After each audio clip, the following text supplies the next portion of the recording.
Hello and welcome to the Superhero Hub. I'm Sam, I'm Matt. and today we're going to be opening up, yeah, you guessed it, the superhero files. And today, what page are we open on? Iron Fist in Yeah, celebration of, well, maybe celebration of Iron Fist opening tomorrow with Netflix. yeah, the best Marvel Netflix adaptation. Hopefully. Mark my Uh, words. Who knows? We haven't seen it. Hold out hope. Right, so as usual, you know how it works. We just give you the skinny, the lowdown, the file 1-1. We hit you up with the details. So, and we've got a couple good facts in there as well. So yeah, Iron Fist, born Daniel or Danny Rand. This character was created by Roy Thomas and Gil Kane, and my first fact is that also Gil Kane helped create the modern day Green Lanterns. So from As in Hal Jordan. Hal Jordan onwards, he had a hand in creating. That's a bigger claim to fame. Yeah. First appeared in Marvel. Iron Fist first appeared in Marvel Premiere issue 15 in May 1974, Hmm. and I think that's relevant because it was created in the mid 1970s during the martial arts hero trend. Yeah, Bruce Lee would have died a couple years earlier, but um, Enter the Dragon came out, I think, 2 weeks after he died and then blew up, especially in America, I think. Yeah. So he got his solo series that I mean, let me think. He's Not had, in he's had, he's had a few, anyway, but they've never lasted very long. Yeah, it's interesting because he got his first solo series. Obviously, at the after Marvel premiere had that's run, and he was in that. He had his solo series that ran between November 1975 and September 1977. Yeah. But when the kind of, as you're saying, there was a couple of issues and stuff like that because that couldn't hold its own. Really, they thought, oh, we'll double up with someone else. So they doubled up with another character whose solo comics weren't really like hitting the projections, and that character was, can you guess? Power Man, Luke Cage. Yeah, Luke Cage, and they teamed up together to be the Heroes for Hire. very correct. Um, That's definitely. I mean, Luke Cage has come into his own a bit in the last 10 years or so. They've hooked him up with Jessica Jones. You've probably seen that in the Netflix stuff. So he's kind of come into his own. But Danny Rand, Iron Fist is definitely far more popular when paired with Luke Cage, and not so much when he's not. That's why most of his solo series have died on his ass. But that gave some life to him for a while. But when that came to an end, I think at some point in the mid '80s, they killed him off. yeah. Quite a while as well, if I remember rightly. Yeah, they could that senselessly is the term used. They just killed him off. No one saw it coming. It was a big shock, and I think the kind of idea behind that was the point that death really is senseless. You know what I mean? You could wake up one morning, walk down the street, get hit by a car, dead. You know what I mean? Sometimes like this is probably one of the rare kind of displays that kind of literally like I don't know, what if Superman woke up one morning, got shot with a kryptonite bullet and actually like died, you know what I mean? What if Yeah. Batman takes a wrong turn down an alley and gets stabbed? Obviously it's better for kind of things to just be like whatever, you And you know. got to remember as well, because comic book deaths were kind of different in those days. Iron Fist isn't a particularly popular character, so there wasn't a massive demand to have him back. But also, deaths kind of stuck, at least for a while longer in them days. Norman Osborn was dead for 20 odd years, and Iron Fist was dead for, I think, about 10, something like that. Yeah, in Luke Cage issue 125 I think so, Iron Fist was killed off around that time after 77 and was benched pretty much, brought back in Namor the Submariner issue 21 to 25 run December 1991 to April 1992. And my first thought there, I thought like, okay, things are kind of lagged a bit, and then all of a sudden, like, was that about the time that, in my head, I mean, the way they brought him back was like, oh, it just so happens the person who got killed was a decoy, a doppelganger, and like he hadn't actually one of them ones. But like early 90s, that's about the time when Mortal Kombat started popping up and stuff like that. And then maybe I'm thinking, 90. It's about a year before 92. I think it came out. yeah, April 1992. So I'm thinking, in anticipation for that, is that when kind of they thought, oh, we'll bring him back, and then probably a character of that stature would kind of be more popular. Kids playing Mortal Kombat, and then they're like, oh, this character ain't far off. I don't really think so. But I don't think you're wrong in the terms of the concept and the time, because Street Fighter would have come out at a similar time as well. If ever Iron Fist was going to catch on outside of the Bruce Lee era, then I guess that would be it. But still, the fact that it didn't really work at that time, at the height of the Kung Fu craze, is kind of a sign that it's never going to be the character you want it to be. It was never going to be big time. No. So let's get on to facts, about a little backstory of the character. We've obviously hit you with the comic book facts. The son of Wandel Rand, his father, so Wandel Rand before Daniel was born, stumbled across the mystical city of Kunlun as a child. Say it with confidence. Well, I mean, if I it's kind No, of it's one of those things that you don't know how to say it until they say it. Once Iron Fist comes out tomorrow, I guess we'll have a definitive way of saying so it. it's either Kunlun, I'm thinking like Asian, or it's Kunlun, but I mean, come on, it's like that's proper English way of saying it, Kunlun, and it's just Maybe like, it's a mix of both Kunlun. I'm so uncultured and sophisticated because I called it Kunlun. I didn't want to do that. As a child, and saved the city's ruler, Lord Tuan. He was adopted by Lord Tuan, but left and travelled to the US and became a wealthy entrepreneur. He met and married Heather Duncan, who bore him a child called Daniel. Next page. His father decided, for some reason, don't ask me why, this is one of them genius ones, to return to Kunlun with Heather and a business partner, Harold Maysham, and Danny, who is 9 years old. I know, I'm going to go looking for a mystical city with my business partner, my wife, and my 9-year-old child. If I'm lucky, I might stumble across it. I mean, so whatever. Just so happens Danny slips off the path. They're all kind of linked together. He slips off, goes over a cliff, I guess. They're all kind of tied together. Pulls his mum and his dad over. So they're kind of like stuck, I guess. He ice picks into the wall. But it just so happens that Harold, the business partner, is also in love with Heather, so he forces the dad to get killed. So it's just Heather and Danny left. She rejects his help, but they come across a makeshift magical bridge that appears out of nowhere. You can see why sales started to slump, I guess. They're attacked by wolves.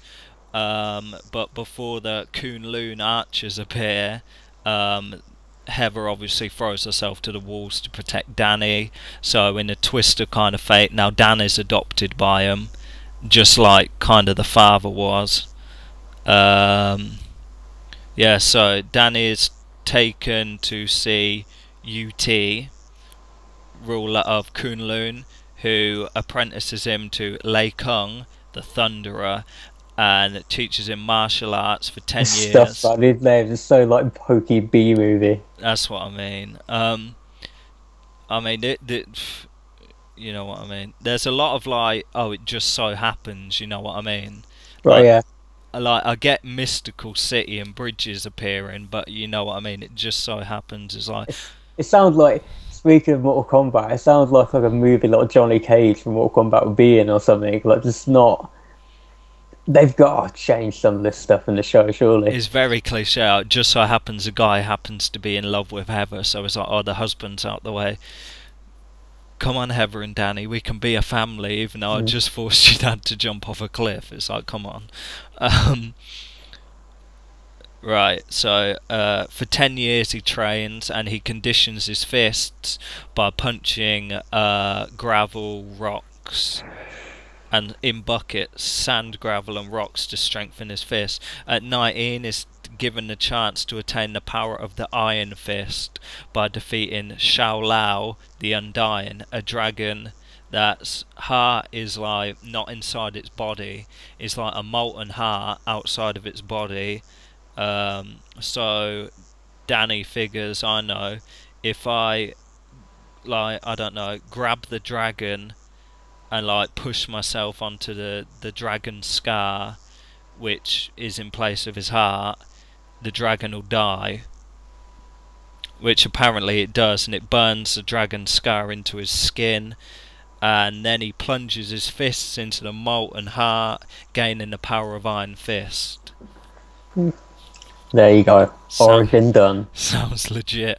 I mean, it's very, very out there, but I guess, I mean, if you're ever like, oh, very out there, it would be like, yo, it's like Mystical City.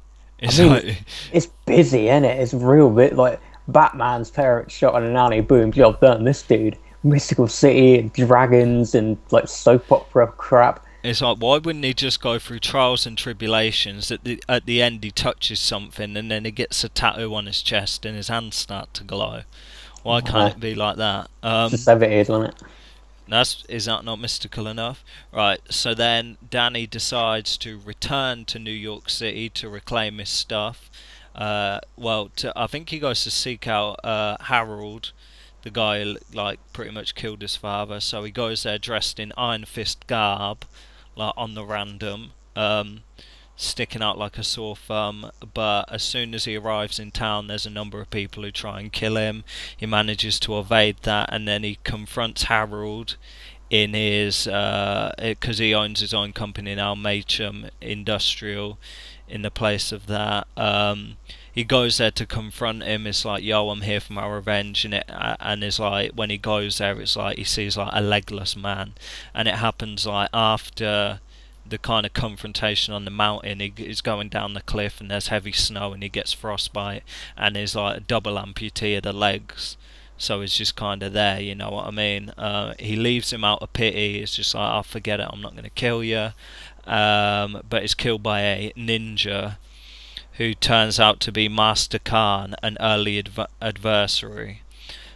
Other adversaries of him include, this is a bit on the random as well, Sabretooth, the big X-Men villain. Yeah. And his main villain is the Steel Serpent.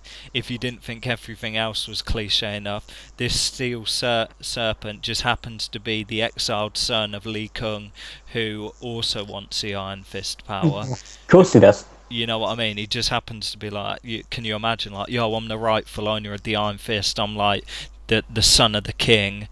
Now this guy's just walking and took the power. It's like, I mean, it's like, there's a lot of cliche things. It is, but in fairness, I think it's meant to be a cliche, is it not?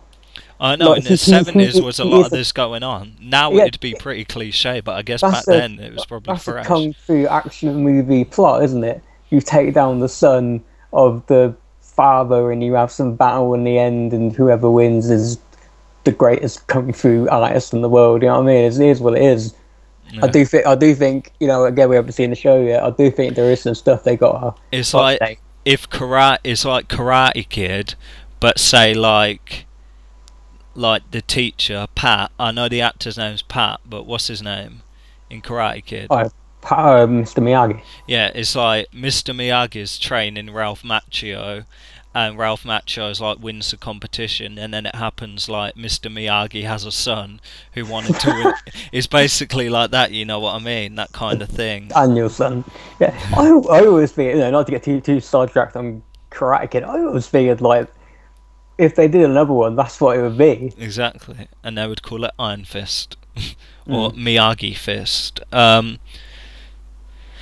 So yeah, He retakes his company and becomes rich, and that kind of, there's tension between him and Luke Cage at this point, because obviously Dan has just walked in, he's got his fortune back, he's rich as whatever, and I think Luke Cage is a little like at odds, because obviously he has always grown up poor, kind of New York. So I think there's kind of a bit of and ahhing between them, which I guess makes sense, because I mean I guess they could kind of blow over that, but I guess I like the fact they do that.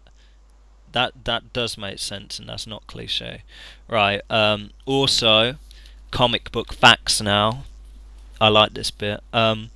He opposes the Superhero Registration Act in Civil War, and at one point he took over the mantle of Daredevil, so to convince people that Matt Yeah. Murdock isn't. He's on Captain America's team during Civil War, and is also put in the negative zone, escapes and fights for Captain America. He becomes a member of the New Avengers, obviously is a defender, but like Well, obviously it's the Defenders are different yeah. in the comics. Yeah, I was just about to get to that. Like in the comic books, there's been like tons of members over the kind of time and stuff like that. And the most famous ones, I won't name them all, but basically it's like the Hulk and Silver Surfer and whatnot. It's like a weird group of people. Yeah, as opposed to like obviously. People who haven't read the comic books are like coming out with the Defenders, Jessica Jones, Luke Cage, Iron Fist, and Daredevil, and they're thinking, oh, that's the Defenders, but really, like, there was like a few incarnations of that before even any of them really popped up in there. You know what I mean? And it's very rare that more than one of them would be in the team at the same time. His love interest, Misty Knight, and obviously he's got a friend who's going to feature in the comic books, who's also a martial artist. Now we're going to finish off talking about his powers. Now this is kind of cool. Well, not kind of cool, but he can. There's a lot of like obviously martial arts stuff. He focuses his chi, or life energy, which enhances his strength, speed, stamina, durability, agility, reflexes, and senses. His hands are impervious to pain and injury, so I'd just glow up my hands, and if someone shot at me, I'd be like, they bounce off my fist. I wonder if he's ever done that. That's pretty. Probably. That's pretty cool. So his hands are impervious to pain and injury. So I mean, he could jump off a building and like land on his hands, and he'd be like Theoretically, fine. but I don't know if his arms are impervious. They might break. Yeah. But when he kind of like when he starts glowing and stuff like that, and he starts getting into it and stuff like that, they mentally and physically drain him, so he can't really do it like really kind of that much. But the more he kind of does it and stuff like that over the years, the less it kind of drains him, so he can keep going. Also cool effect, he can focus his chi inwards to heal himself and outwards to heal other people, and also it gives him psychic senses, and he can telepathically put himself into other people's consciousness. So yeah, so interesting abilities, especially the kind of telepathic stuff. So yeah, basically that's all the facts we've got on Iron Fist. That is the superhero files. So that's kind of his origin story. Obviously, if you're going to be watching the actual Iron Fist program, it's going to be different. But from a kind of comic book point of view, that's solid his origins. Yeah, it is. His origin is the product of its time. It was the 70s. A lot of these comic book origins are kind of a product of their time, and I imagine Iron Fist comic book origin would have been updated a long time ago if it was a more high-profile character. Because it's not. They just haven't touched on it. It's interesting, yeah, because it's not really. His whole thing hasn't really been rebooted and stuff like that. That's kind of like his solid origin. There's no deviation and stuff like that. He's kind of one of the kind of characters that hasn't been changed like 100 times, and you're like, oh yeah, there's this origin story, but also in another origin story. I mean, the only real differentiation you'd get is in the TV show coming up, but I think that's only like a plane crash as opposed to, you know, going up a mountain to go find a mystical city. But I mean, in terms of like, as I said, that is kind of cliche, so to make it a bit more relevant in this time, I guess you change it to that, but I don't think there'd be much really deviation. Obviously you got the cool facts about his cancellations and stuff like that, and obviously a brief rundown of his powers and what to expect. He is a character that's far more linked with Luke Cage. I do wonder, we're gonna have to see the show and decide for ourselves, but I do wonder if the negative press does affect the show.